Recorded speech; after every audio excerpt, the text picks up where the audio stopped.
Welcome to the Village Roundtable podcast, where we connect students, parents, and educators with meaningful conversations about education, college planning, growth, and the unique community here at the Village School of Naples.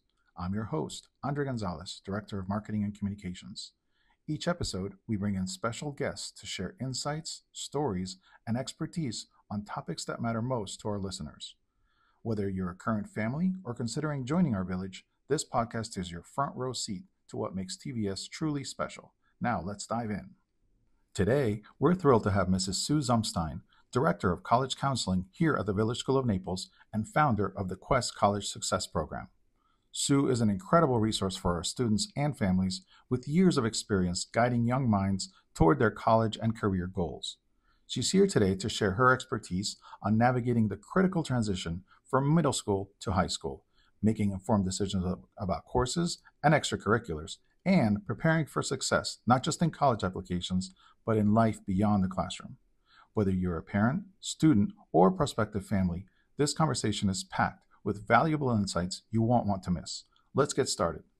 All right, so welcome to our broadcast. Today we have Sue Zumstein, who is the Director of College Counseling here at the Village School of Naples, and she's also the founder of Quest College Success Program. Sue, welcome to the program. How are you doing? Great. Thanks so much. Awesome. Well, I appreciate you taking the time out of your busy schedule to spend some very important moments with us. I have a question for you from our script here. So as the Director of College Counseling and founder of the Quest College Success Program, will you please tell us a little bit about yourself and the Quest College Success Program? Sure. Quest has been around serving local Collier County students for almost 30 years now, and I've been with them for 29. I started out as a volunteer because it was something that I was passionate about helping students reach their full potential through no matter what kind of education it was post-high school. So my goal really became helping students attend four-year colleges with little to no debt upon graduation. And that's still philosophically what I want to see happen for students. And yes, we do have some kids that we help along the way who don't choose to attend college but want to pursue another path.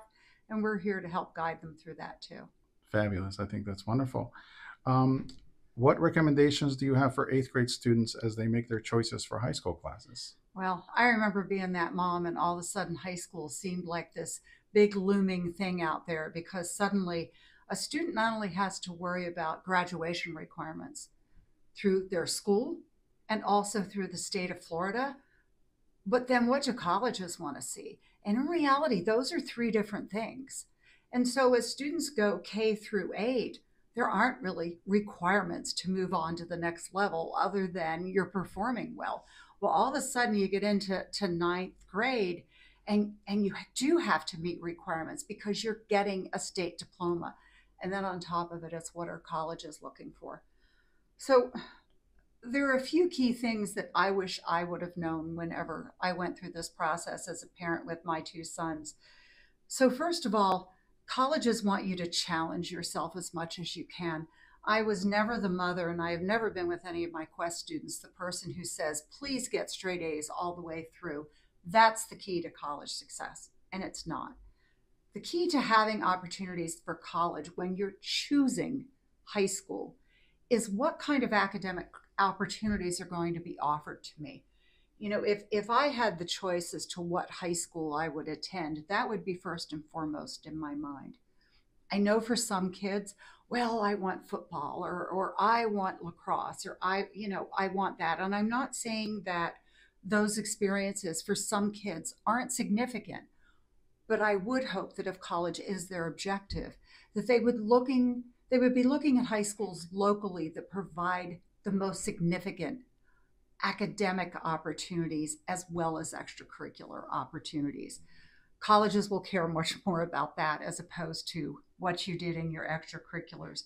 So I always told my sons, take the hardest classes you can and get A's and B's.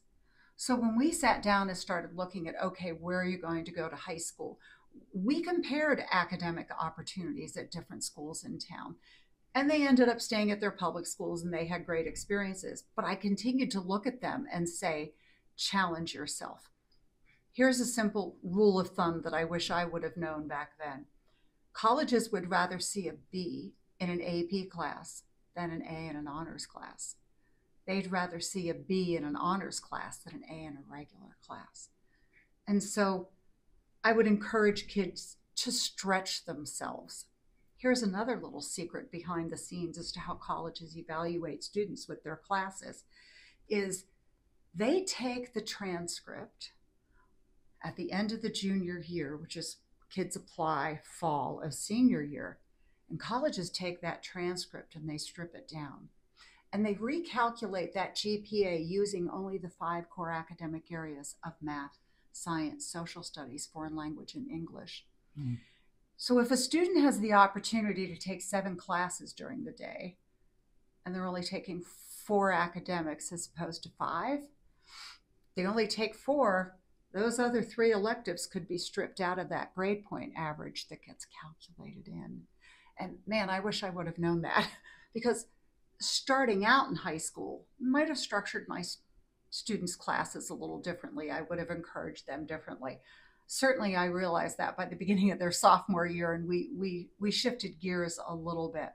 So if you're looking around at different high schools, or if you're thrilled with the high school you're at, when it does come time for scheduling, try to take as many core courses as they can. And another little secret is, at our high schools, a foreign language counts as an elective. Colleges count it as a core class. And so it gets calculated into that grade point average. Interesting. Wow, yeah. That's so insightful. And I appreciate you sharing that with us. I always thought it was going to be the GPA that shows up on the transcript that they're going to see. So that's good to know.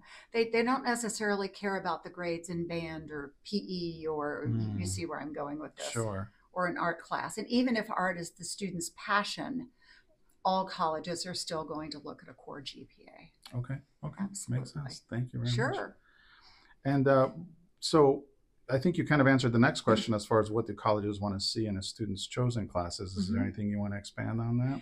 Yeah, I think too, I end up doing a lot of advising for parents and students in this area because, every year they get to make fresh choices, which is great. And I think that's fantastic. But another thing that they need to realize is that the grades on the core classes and what students have chosen to take, so in other words, what's on that transcript, is always going to be more important than an SAT or an ACT. And I am not discounting the importance of test scores in any way, shape, or form. But at the same time, a student's grades and their classes reflect an effort every single day. That test is still one test on one day. So every year, the National Association of College Admissions Counselors, of which we're a member, they do a survey every year. And they ask colleges, what's most important whenever you're evaluating an applicant? Number 1 is always the classes the student took and the grades in the core classes. It's been that way for 20 some years.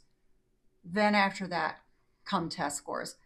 And of course, some colleges have gone test optional, and I understand that. And I worry a little bit about talking with 8th grade students too much about test scores because I don't want them to feel pressured about test scores yet, because they shouldn't. They're years off for 8th graders. But at the same time, they will be relevant and they will play a part in it. As you know, we just got back from a luncheon today here in Naples, and the chancellor of the State University System of Texas was our speaker. So we heard a lot about higher education today, which I found interesting and couldn't have listened to him for hours, as a matter of fact.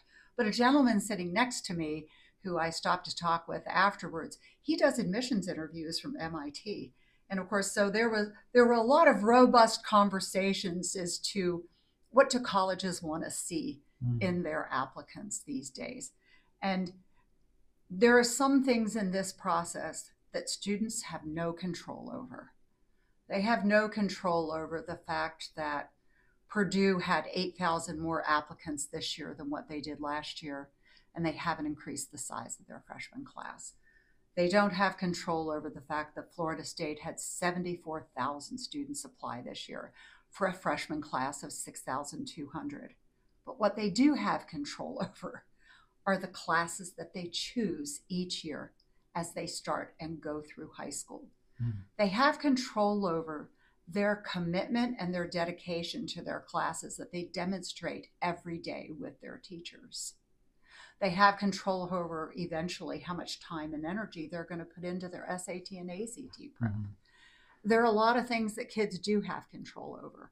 It isn't like the old days where, being ranked number one or having a great GPA will get you into college. There are just a lot of other factors that colleges take into account to try to shape a great freshman class. But I would encourage every single 8th grade student to be thinking about, as I'm planning for high school and as I'm choosing a high school and as I'm choosing my classes, do I want my opportunities to be here or do I want my opportunities to be here? When a student applies to college, it is with 6 semesters worth of work. It is with 3 years of high school curriculum. And every college in the United States expects the senior year to be the most rigorous year and the 9th grade to not necessarily be a walk in the park, but not nearly as hard as. So one of the things that I tried to do as a parent is when we started 8th grade and we were starting 9th grade and we were choosing our classes, I tried to sit down and plan, okay, then what would I take in 10th? And what would I take in 11th? Mm-hmm. Knowing where I want to end up in 12th and what I want my opportunities to be for college. So I guess my last greatest pieces of advice would be, choose the school that's going to be a great fit for your student, where they're going to thrive, where they're going to be able to reach their fullest potential, not only academically, but socially and emotionally too. I would encourage parents and students to think about in 8th grade choosing classes in high school. Don't look at it as I'm picking classes for 1 year. Think about choosing classes of this is my foundation for the next 4 years. And that's a lot of what we do in Quest. That's a lot of what we do at the Village School. It's so important. It's easy, I think, sometimes for kids to think, oh, well, I don't want to have to make this too hard. I'd rather get straight A's and easier classes. That's just the opposite as to what colleges want to see. So this is so deeply important because it lays the foundation for everything else for the 3 years after that. So try to make wise choices. Try to plan accordingly so that your son or daughter does have the choices and the opportunities for colleges as to where they can apply and where they can be accepted at the end of their high school experience. Wonderful, wonderful. Okay. Well, thank you, Sue, for those words of wisdom, that guidance, that insight. I think I know a lot of families out there. It is a big undertaking. How do I choose these classes? Yeah. And I think I'm going back to when I was choosing classes many, many moons ago. It is a little bit of an overwhelming task. And perhaps you do take a little bit of the easier route, thinking year to year, not necessarily as a continuation, but more of okay, we'll figure it next year, as opposed to figuring out the next 3 years this year. Yeah, the 4-year plan is important. It's interesting. I will just say as a side note, I have already in pencil scheduled the 9th, 10th, and 11th graders who are rising next year through Village School. I have this giant spreadsheet in my office. Metaphorically, it's in pencil because we still need the teacher recommendations and feedback. But I want students to think about within the context of, I want this teacher to recommend me for this higher level class. This goes back to another thing that students have control over, because you can be incredibly smart, but if a student isn't turning their work in on time, if a student isn't engaging in the classroom, if the student doesn't show up for class on time, if the student, say, isn't taking the time to study for a test, all of that will be reflected in what a teacher might recommend that you take the following year. This goes back to, in the application process, this is something you have control over, students. Absolutely.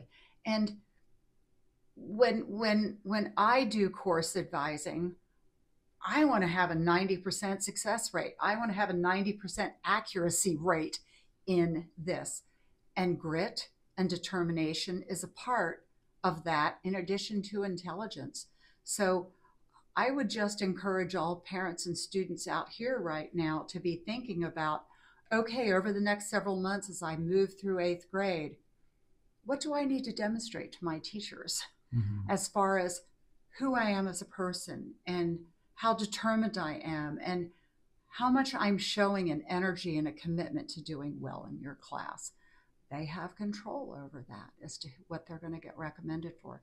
So at the Village School, one of the things that we're doing is I'm going in and actually meeting with the 8th grade students over the next 2 weeks, and I'm going to talk to them about the importance of scheduling for high school so that they can begin to understand the significance of their actions and how it's going to impact their choices. And then we're going to have a nice parent meeting on February 5th, and then we'll talk with the parents about it too, because it's important for the students and the parents in having choices in a high school and in having choices in classes, wanting to create the best opportunities for their future through those choices. Because of Quest, I work with students from every single high school in Collier County.